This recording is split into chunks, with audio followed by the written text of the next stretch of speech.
ever since there's been flight, people have this vision, and I think you and I have this vision. You're on the highway, you're going like 2 miles an hour, and you just desperately want to push the button to go vertical and take off over this. It's just an irresistible fantasy that all drivers have had. Hey, Doc, we better back up. We don't have enough road to get up to 88. Roads? Where we're going, we don't need roads.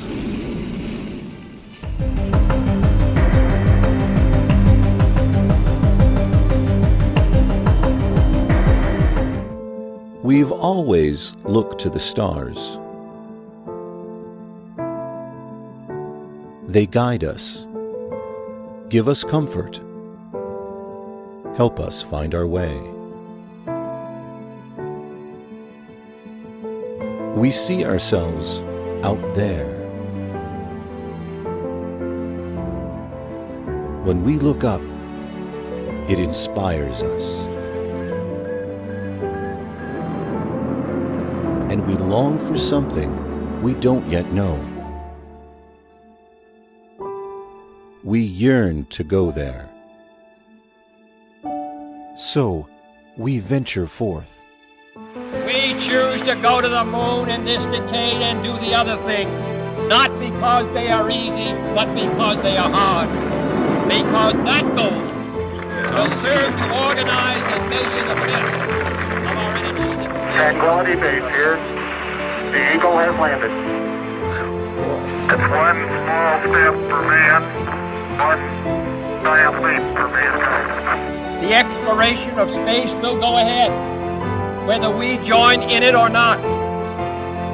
Many think we stopped exploring. But we know our journey didn't end.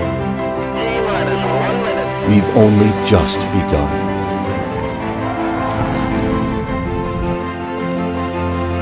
Orion is functioning perfectly at this point.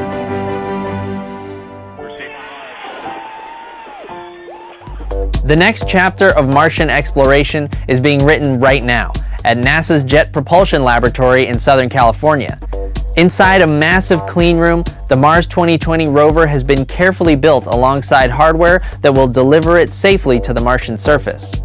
This new rover will search for signs of ancient life, test new technologies, and gather rock samples which may someday become the first pieces of the red planet ever returned to Earth for analysis. To avoid contaminating these precious samples with earth schmutz and body hair, anybody hoping to get close to the Mars 2020 machinery has got to get clean. Really clean. Before entering the clean room, cameras get a thorough rub down with isopropyl alcohol, while automatic brushes and sticky mats cleaned everyone's shoes. After putting on hair covers and bunny suits, we entered the clean room where air is cycled through a filtration system roughly 70 times every hour, and things like temperature and humidity are finely controlled.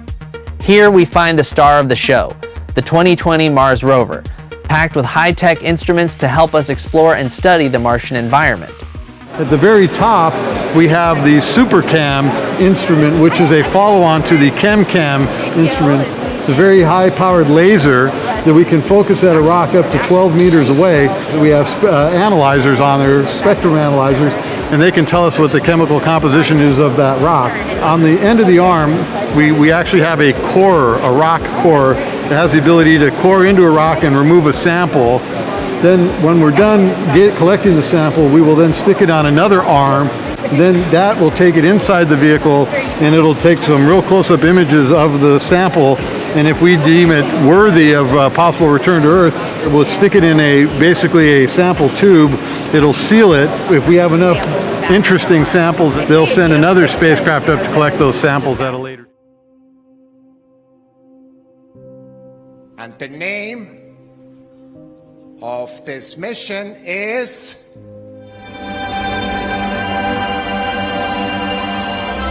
Perseverance! Come on, Alex Mather, come to the stage.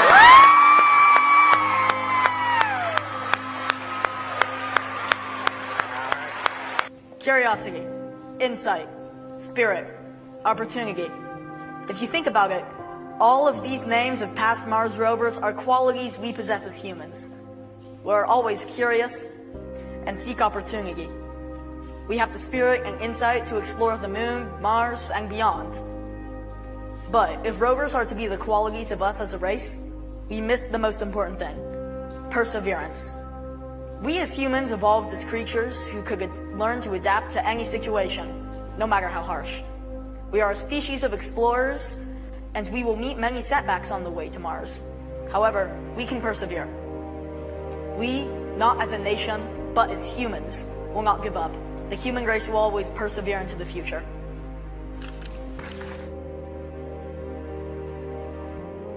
Scientists have a mystery on their hands. Signals from outer space are being detected. But what's causing the unusual sounds, and where exactly are they coming from? TV10. In a galaxy far, far away, we're talking 500 million light years away, something big is happening, and scientists on Earth can detect it. You sort of think about E.T. and stuff like that. I can't think of a mystery that we've had this enticing in a long time. Tim Paglione, a professor of physics and astronomy at CUNY York College, confirms a recent journal article that hones in on fast radio bursts, or RFBs, is causing a lot of buzz. What we see observationally is there is a bright, very short burst, like milliseconds burst of radio emission from someplace, from something. Paglione pinpoints their origin. In this case, it's in this spiral arm, and that's the localized spot of the FRB. What's most exciting about this signal from outer space is that it repeats itself every 16 days. They used to be a one-off. There'd just be this burst and then you'd never see it again. And so that made it even more mysterious. Scientists wondered if what they witnessed was even real, but picking up on the pattern changes that. They were real, we could determine a lot better where they were. And help eliminate ideas about their origin. There's alien spacecraft out there and they kick on the afterburners. Is that what we're seeing? Paglione says the most likely culprit, a magnetar. It's what's left after a massive star explodes and collapses in on itself. What exactly are these signals, these fast radio bursts from deep space that the scientists have heard? You take it, Seth. All right. Okay. I think that the answer to that is we don't know the answer to that.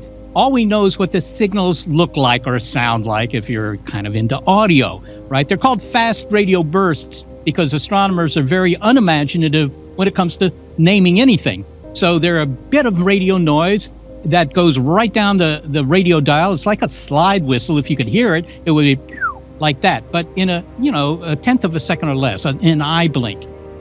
And we've found 60 of these things. This latest one, it's interesting. It's the second one that's been found that not only does it make this slide whistle sound once, but it repeats. If you go back a couple of days later, you might hear it again, and that makes it very interesting. Highest resolution panorama the Curiosity rover has ever taken. It's made up of almost 1,200 individual images taken over 4 days. The rover's body is too close for the Mastcam's telephoto lens, but we were able to capture the rover using the other Mastcam lens. The higher resolution version is nearly 1.8 billion pixels. What I love about this panorama is that we can zoom way in and see details far in the distance. When you start to do that, you can see the rim of the crater we're inside of all the way to the north. Here's an impressive sight. 20 miles away is Slangpost Crater, just inside Gale Crater's rim. End to end, Slangpost is 3 miles wide. Something huge must have struck here. Whenever I start to think that Mars looks familiar, sites like this dramatic impact crater remind me that we're looking at a different planet. Curiosity is exploring a clay-bearing region on the side of a mountain. This ancient landscape was the site of lakes and streams billions of years ago. They left their clues in the finely layered, clay-rich rock.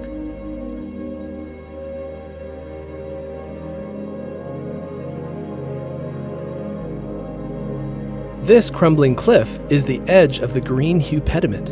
It's a vast sheet of rock draped over the side of a mountain. It must have formed after the lakes disappeared and the mountain took its present shape. Did it once extend even farther out? Curiosity looks a bit like an abstract painting here.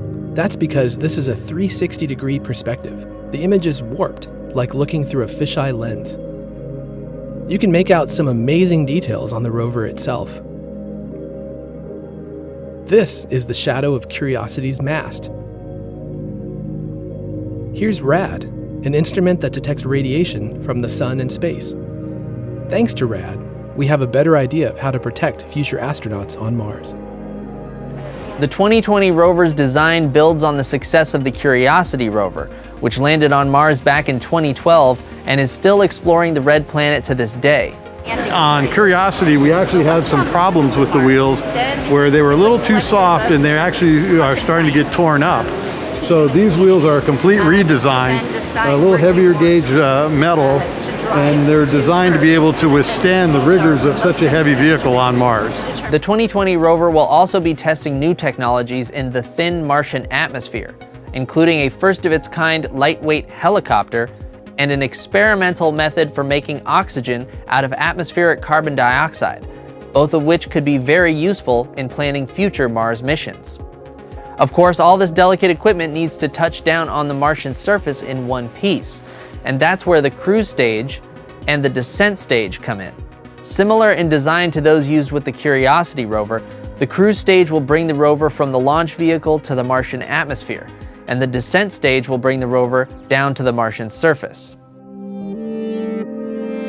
The rover actually gets stowed underneath this descent stage, and as we drop out of our back shell upon entry into the Mars atmosphere, we turn on these 8 Mars landing engines, and that slowly reduces our speed, and we kind of hover down closer to the surface of Mars. Around 20 meters above the surface, we start our Skycrane deployment sequence where we lower the rover from the descent stage on 3 nylon bridle ropes. And we lower it about 8 meters below the descent stage, and then as an assembly, we slowly lower until we touch down the wheels of the rover onto the surface of Mars. Once the descent stage that's here behind me, million light years away, this is the closest FRB ever detected. And it's just amazingly interesting, and I think one of the most interesting things is that, truthfully, there is no definitive reason as to why they're receiving these signals as of yet, but he gave us the most likely scenario.